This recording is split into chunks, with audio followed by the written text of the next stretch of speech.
Bom dia, meus irmãos, minhas irmãs. Graça e paz da parte de Deus, nosso Pai. Que o ano de 2024 seja muito abençoado. E nós começamos então pedindo a bênção de Deus, exatamente dentro do livro de Provérbios, o capítulo de número 3. Nós vamos, neste mês, provavelmente permanecer no capítulo 3, não é, reverendo?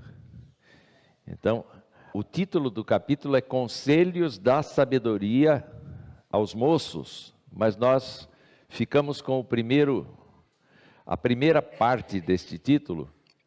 Vocês viram que já saiu no encarte da nossa igreja, Conselhos da Sabedoria.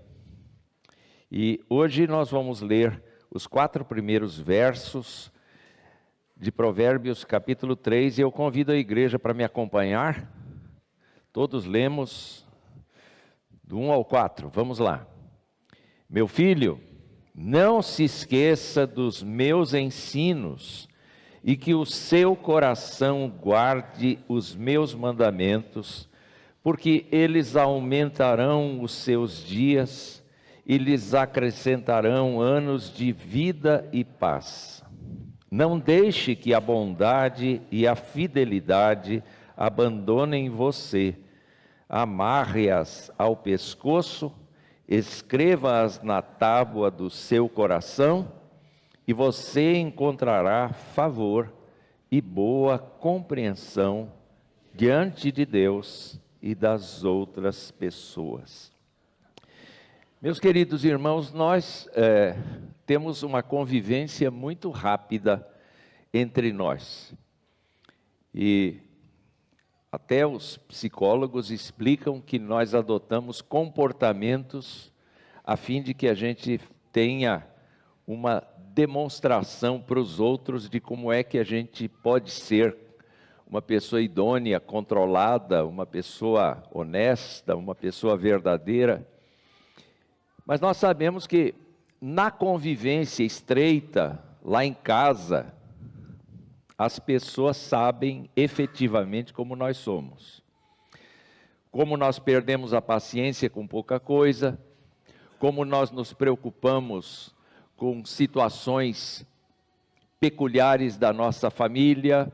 Nós nos conhecemos e muitas vezes nós temos uma leve discordância em relação ao que as pessoas aparentam ser do que realmente são. Eu me lembro que uma vez eu preenchi aqui com os presbíteros da igreja um questionário. E eles disseram o que eles achavam deles mesmos. Mas eu aqui, bandido, peguei o mesmo questionário e dei para a mulher deles, para que elas respondessem o mesmo questionário, e eu descobri que muitas das respostas dos presbíteros não batiam com as das suas esposas. Quando a gente estuda a Escritura Sagrada, a gente encontra vários gêneros literários e vários propósitos diferentes. Especialmente no Antigo Testamento, nós vamos encontrar os 5 primeiros livros, que são basicamente os estatutos da fé que Deus traz ao homem. Isto serve tanto para o judeu quanto para o gentio. Nós encontramos os livros de história, em que Deus falou ao seu povo e fez coisas maravilhosas no seu povo, e mostrou para o seu povo que o seu povo não era tão fiel assim. Nós temos também os livros proféticos, em que Deus faz questão de corrigir o caminho das pessoas, faz questão de anunciar coisas novas que vão acontecer no futuro, e utiliza os profetas exatamente para compor a doutrina do Novo Testamento, porque anunciam eles o Messias, o Filho de Deus, que no Novo Testamento é muito clarificado, é completamente anunciado e suficiente para aquilo que a gente precisa crer. Mas há um quarto tipo, que é justamente o tipo dos livros poéticos e dos livros de sabedoria. Quando a gente olha para trás na história, a gente imagina que o homem antigo é um bruto, não pensa. A gente imagina que porque ele não tem luz elétrica, ele não sabe conduzir a vida. Mas o homem não muda. Se nós somos hoje capazes de raciocinar, de obter conhecimento e de desenvolver conhecimento, nós temos que nos lembrar que isto sempre foi assim. O ser humano sempre foi inteligente, porque foi criado à imagem e semelhança de Deus. Mas a inteligência não significa sabedoria, porque sabedoria é a arte de nós aplicarmos o conhecimento que temos de maneira que produza resultados abençoadores. A sabedoria não é inteligência emocional, não é inteligência de negócio. A sabedoria é a capacidade que nós temos de aplicar conhecimentos em situações no sentido de fazer a vida crescer. O que é que nós fazemos com o lixo orgânico? O que é que nós fazemos com o lixo reciclável? A sabedoria nos mostra que nós devemos ser sábios em não juntar os dois. Porque sabemos que alguns lixos são recuperáveis. Não é verdade? Alguns lixos podem se tornar objetos úteis novamente. A sabedoria nos faz fazer assim.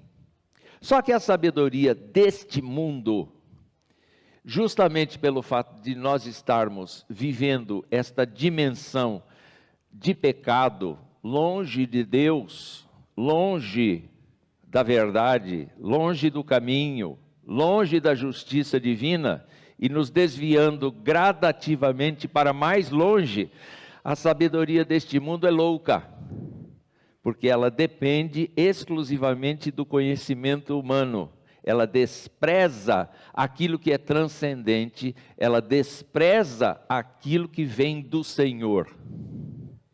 Quando nós olhamos para a Escritura, Provérbios vai sempre tratar da sabedoria, mas vai tratar da sabedoria do ponto de vista de que o princípio desta sabedoria é o temor do Senhor. Portanto, a sabedoria de Provérbios pode ser muito semelhante à literatura do mesmo tempo, mas ela tem uma premissa fundamental. Ela é monoteísta, ela não é politeísta. A sabedoria pregada no livro de Provérbios é uma sabedoria que leva o Senhor em consideração em primeiro lugar. Então, quando olhamos para esta passagem, nós vamos encontrar aqui algumas verdades que são muito importantes para nós, não como pessoas do Antigo Testamento, mas pessoas do Novo Testamento, da Nova Aliança. Vamos lá. Quando o autor trabalha a ideia de meu filho, ele não quer dizer necessariamente o pai dessa pessoa, mas ele quer dizer o mestre dessa pessoa. Ele quer dizer o professor desta pessoa. Porque os hebreus eram incitados desde o primeiro instante da sua vida a aprender a ler e escrever. É muito interessante nós pensarmos aqui no fato de que era um povo letrado, sim, senhores. E nós encontramos essa afirmação lá em Deuteronômio, no capítulo 6, Quando nós vemos aqui o que o Senhor diz por meio de Moisés, a partir do verso de número 4, ele diz: escute, Israel, o Senhor nosso Deus é o único Senhor, portanto ame o Senhor seu Deus de todo o coração e de toda a sua alma e com toda a sua força. Estas palavras que hoje lhe ordeno estarão no teu coração. Até aí não precisa saber ler e escrever.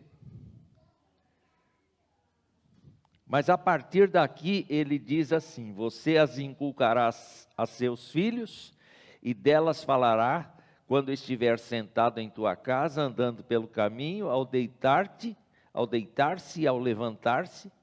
Deve amarrá-las como sinal na sua mão, e elas lhe serão por frontal entre os olhos, e você as escreverás nos umbrais das suas portas. Em outras palavras, no tempo de Jesus já havia muita gente que tinha a lei em casa. Nas sinagogas, a lei do Senhor era lida. Jesus Cristo, ao ir para Nazaré, fez o quê? Leu a lei, localizou no rolo de Isaías as profecias que diziam a seu respeito e leu para todos eles. Em outras palavras, os judeus daquele tempo, do tempo de Provérbios, eram incitados a ler. As escolas aconteciam. Não era um povo ignorante no sentido de não conhecer a escrita. Era ignorante no sentido de obedecer a Deus. Porque Deus disse mais de uma vez: este povo me honra com seus lábios, mas o seu coração está distante de mim. Eu tenho conhecimento, mas eu não tenho sabedoria. Eu tenho conhecimento, mas eu não tenho o temor do Senhor. Eu tenho a visão das coisas, mas eu não prezo a companhia de Deus. Então, quando o autor está dizendo meu filho, está se referindo a uma pessoa que ensina os ensinos de Deus. Está se referindo não necessariamente ao pai da pessoa, mas ao mestre que labora nisso, ao pastor daquele tempo. E naturalmente o pastor daquele tempo é o representante do Senhor. Então, ele fala em nome do Senhor, porque ele diz: não se esqueça dos meus ensinos. E quando você pensa nos ensinos, não é química, matemática, física, não é nada disso. Não é nada disso. É tudo aquilo que já está escrito, toda a tradição que veio até então, ao tempo de Salomão, que se refere ao que aconteceu com Israel. Então, o israelita tinha que saber que Deus era o criador de todas as coisas, era o sustentador de todas as pessoas, era aquele que mantinha a vida, era aquele que exigia o culto, era aquele que trabalhava na vida das pessoas, era aquele que coordenava a história. O judeu tinha que saber todas estas coisas e viver dentro dessa dimensão. O fato de nós sermos cristãos acrescenta aquilo que lemos no princípio do culto, que é justamente crermos que Jesus Cristo, a pedra rejeitada, é a que nos salva. Mas nós não podemos viver na comunidade hoje pensando como a comunidade, pensando como a humanidade pensa. Nós temos que acrescentar dentro do nosso escopo de vida a realidade de um Deus presente, de um Deus salvador, de um Deus mediador, de um Deus cuidador, de um Deus resgatador, de um Deus que devolve a vida plena para as pessoas. Nós temos que nos lembrar disso. Os ensinos que eles tinham que receber e guardar são os mesmos ensinos que nós precisamos guardar. Então o texto diz: não se esqueça dos meus ensinos e que o seu coração guarde os meus mandamentos. Mandamentos e ensinos aqui têm a mesma significância. O conteúdo da Escritura, o conteúdo daquela doutrina boa, bíblica, que advém da reflexão dos teólogos no decorrer da história. Aquele posicionamento, aquela cosmovisão cristã que se extrai das Escrituras, é aquilo que o crente precisa guardar. Então, toda a significância a respeito de perdão, a respeito de salvação, a respeito de vida na comunidade, na vida da humanidade, entre as pessoas não crentes, tudo isso é recomendado ao filho para que guarde. Guardar. Mas guardar não significa esconder. Guardar significa preservar, manter. O que acontece com este texto aqui? Caracteristicamente, esse texto diz assim: se houver isto, vai acontecer aquilo. Se houver isto, vai acontecer aquilo. O que vai acontecer para aquele leitor de Provérbios que guardar os ensinos do Senhor, que guardar a palavra do Senhor? O que vai acontecer? Diz o texto aqui: eles aumentarão os seus dias. Eles aumentarão os seus dias e lhe acrescentarão anos de vida e paz. Um dos autores que eu li pergunta: você se lembra do 5º mandamento? E ele diz: honra o teu pai e a tua mãe, para que se prolonguem os teus dias sobre a terra. É claro que nós temos inúmeras exceções de gente que foi muito boa aos nossos olhos e viveu pouco. Mas imaginem uma pessoa que constrói a sua vida em cima da palavra de Deus. Imaginem uma pessoa que aprende a amar a Deus sobre todas as coisas, aprende a amar o seu próximo como a si mesmo, aprende a pedir perdão e a perdoar. Imaginem uma pessoa que acaba sendo a cada dia pacificada internamente. Eu quero dizer que essa mensagem é primeiro para mim, porque eu sou nervosinho. Mas o que acontece com essa pessoa? Essa pessoa pode sofrer oposição, mas ela se perturba? Ela não se perturba diante da oposição. O apóstolo Paulo, quando escreveu aos Coríntios, ele mostrou a característica de uma pessoa que vive em paz com Deus. Vejam lá no capítulo 4,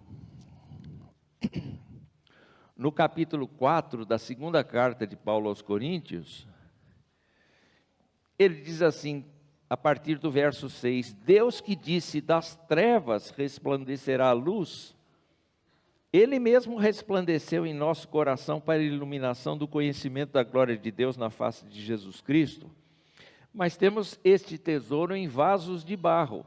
Os vasos de barro são os humanos, os salvos, que são frágeis, são quebradiços, são fragilizados pela própria fraqueza.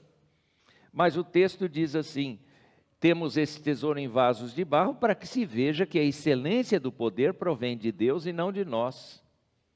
E aí ele diz, em tudo somos atribulados, porém não angustiados. Quer dizer, eu convivo com tribulações, mas o meu coração está em paz.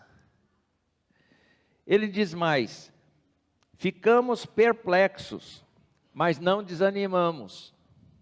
Eu não entendo esse tempo. Os irmãos entendem? Os irmãos entendem o tempo que nós estamos passando? Mas a gente vai perder de vista o fato de que Deus está no controle de tudo? A gente vai ficar perplexo por conta disso? Nós vamos? Ou nós vamos descansar em Deus? E aí diz mais: somos perseguidos, porém não abandonados. Se as pessoas não gostam de nós e nos prejudicam, Deus faz isso. Nem a morte, nem a vida, nem qualquer outro poder, nada pode nos separar do amor de Deus. O crente está confortado, o crente está abençoado. E nesse caso ele continua dizendo: somos derrubados, porém não destruídos. Na verdade, quem será destruído será o ímpio, porque o justo é comparável a uma árvore plantada junto ao ribeiro de águas, cujas folhas não ficam amarelas, elas ficam sempre verdejantes, e esse crente dá frutos na estação própria. Portanto, quando o autor de Provérbios está dizendo que uma pessoa que guarda no coração os seus mandamentos, os mandamentos do Senhor, os seus ensinos, e fica com eles, remoendo a sua vida cotidiana, e fica deixando-se trabalhar pelo Espírito Santo de Deus, esta pessoa vai viver um tipo de vida que o mundo não conhece, um tipo de vida em que há paz do Senhor, porque diz assim, que o Senhor prolongará a vida e acrescentará anos de vida e paz. Naturalmente o judeu tinha a promessa da terra prometida: enquanto vocês me obedecerem, vocês vão ficar na terra prometida. Nós não temos mais a terra prometida, nossa herança não é Israel, nossa herança é o céu, nossa herança é a vida eterna em Cristo Jesus, no novo céu, na nova terra. Essa é a nossa cidade, essa é a nossa expectativa, a vida eterna ao lado do Senhor e com o Senhor. Entretanto, nós temos que nos lembrar que enquanto estamos aqui, meus irmãos, a qualidade de vida que nós podemos ter pode ser superior ao que nós já vivemos até hoje, se andarmos na palavra de Deus. Esse é o conselho da sabedoria. Se você andar na palavra de Deus, você vai ter uma vida assentada, uma vida em que o poder do alto vai dar para você, não vitórias, mas vai te dar sustentação em todos os momentos da sua vida. Quando você estiver alegre, bendito seja Deus. Quando você estiver triste, confortado pelo poder de Deus. E naturalmente, é possível que Deus dê vida longa para alguém.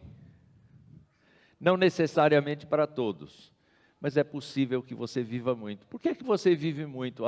Eu vivo muito porque, para mim, a palavra de Deus é uma realidade e aquilo me descansa. Eu não sou uma pessoa conformada com este mundo, mas sou uma pessoa transformada pelo poder de Deus e vivo na graça. Deu para entender isso? Deu para entender? Deu para entender? Alguém reage nesse país? Deu para entender? Deu, ótimo. Filho meu, não se esqueça dos meus ensinos. A segunda parte aqui é relacionada com o que a gente vai fazer com essa sabedoria. O que a gente vai fazer com essa sabedoria? O guardar significa ter um depósito. Mas ao mesmo tempo aqui, ao contrário do depósito, ele diz: não deixe que a bondade e a fidelidade abandonem você. Não deixem que a bondade e a fidelidade abandonem você. Bondade e fidelidade falam exatamente de qualidades que o Senhor tem. O Senhor é bondoso e o Senhor é fiel. Do nosso lado, o que é bondade? Bondade é ter um coração bom. Sabe o coração bom? O coração que não é malicioso, o coração que não é invejoso, o coração que não é jactancioso, o coração que é humilde diante de Deus, que sabe sim depender de Deus, que sabe reconhecer. Para o crente é fácil reconhecer que ele é pecador. É difícil no sentido de dizer, Senhor, outra vez eu falhei contigo. Mas é fácil dizer o crente, não é? Ontem, numa roda de conversa, eu disse assim, olha, todo mundo sabe que na igreja, todo crente honesto sabe que é podre. Não falei isso? Eu falei isso. Todo crente honesto sabe que é falho, que é pequeno, que não tem mérito nenhum. Todo crente sabe disso, porque foi transformado para aceitar essa realidade. Agora, o texto está dizendo, sabe a bondade de Deus? O coração bom de Deus, a índole boa de Deus? Então, não deixe isso escapar. Seja assim também. Seja assim também. E você tenha uma fé perseverante, que significa fidelidade. Você creia continuamente que Deus está respondendo, que Deus está atendendo, que Deus está fazendo, que Deus está agindo. Não pode perder de vista isso. Como é que nós vamos fazer isso? Então, o conselho de sabedoria é este: amarre essas coisas no seu pescoço.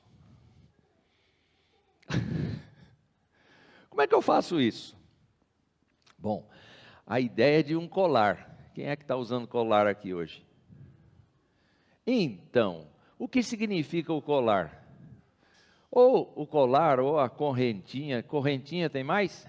Tem mais correntinha? Então, tem algumas correntinhas aqui, né? Tem homem usando correntinha. Pode ser que tenha. Tem gente que gosta, não é? Qual é a característica disso? A característica é que o colar nos acompanha. O colar vai para onde a gente vai.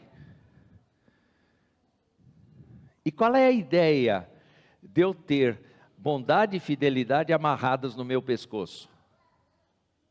É justamente de eu aplicar isso em cada tempo.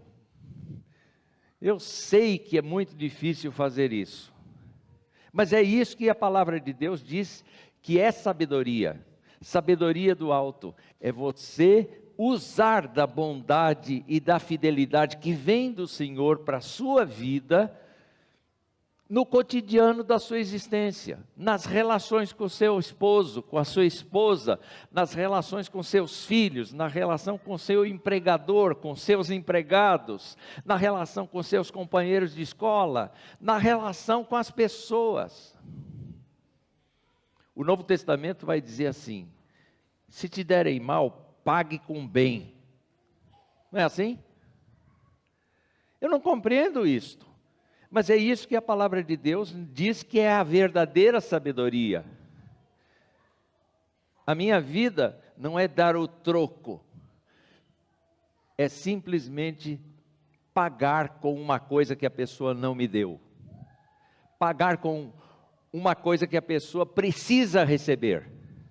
Ela não tem. Muitas vezes ela não tem. E por conta disso o crente é um ministro de Deus para compartilhar a bondade e a fidelidade. Então, não deixe que a bondade e a fidelidade abandonem você, amarre-as ao pescoço. E mais, escreva-as na tábua do seu coração. O que isso quer dizer? Lá atrás, Deus disse: escreva nos umbrais das portas. Então, se eu saio de casa, eu posso deixar a palavra escrita lá no umbral da porta, ela fica lá.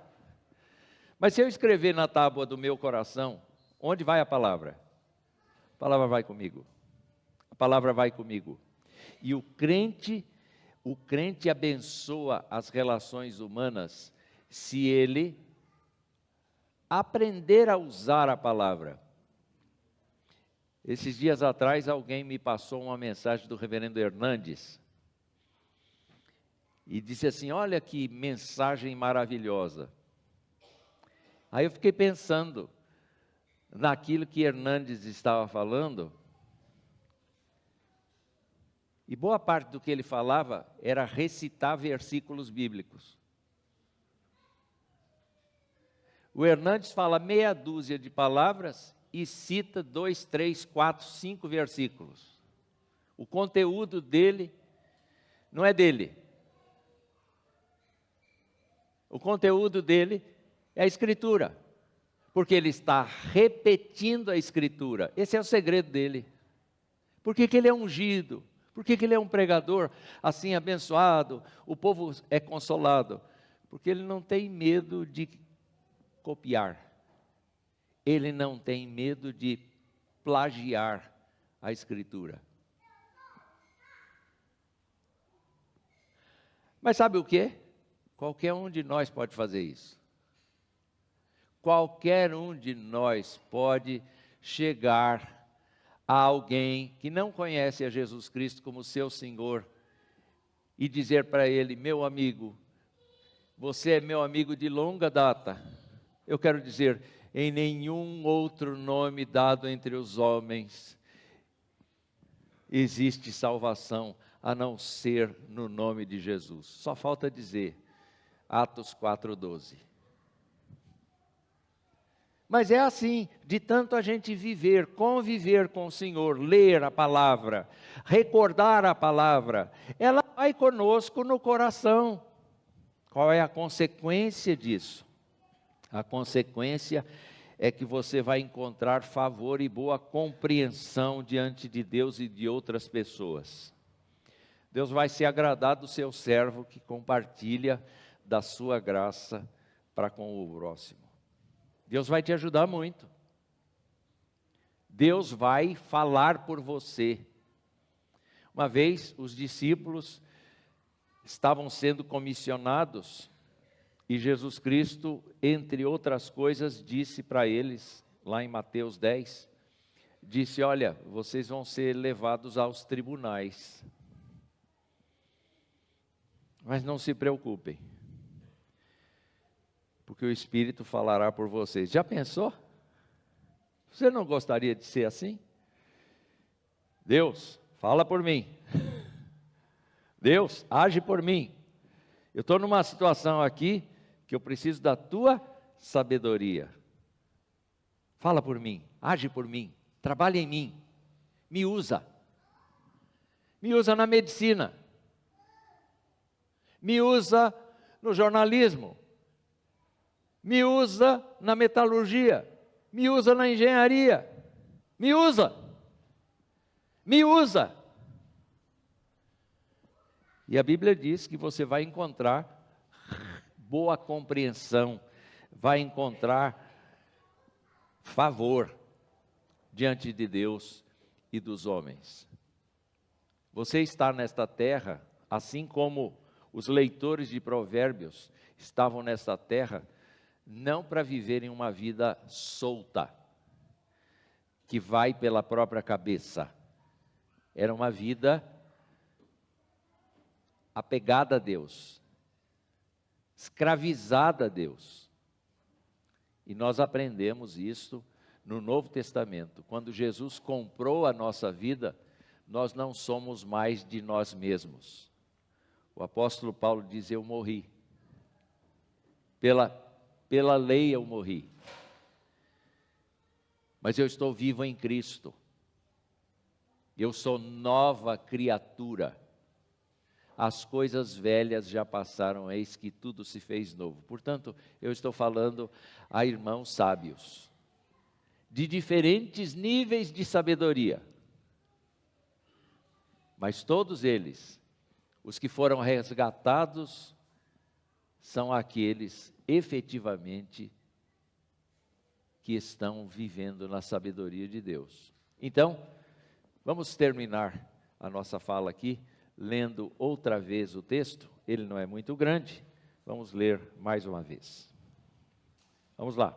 Meu filho, não se esqueça dos meus ensinos, e que o seu coração guarde os meus mandamentos, porque eles aumentarão os seus dias e lhe acrescentarão anos de vida e paz.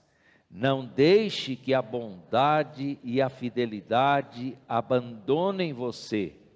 Amarre-as ao pescoço, escreva-as na tábua do seu coração, e você encontrará favor e boa compreensão diante de Deus e das outras pessoas. Este sermão, como eu disse, é para mim mesmo. E que cada um aplique no seu coração a palavra do Senhor.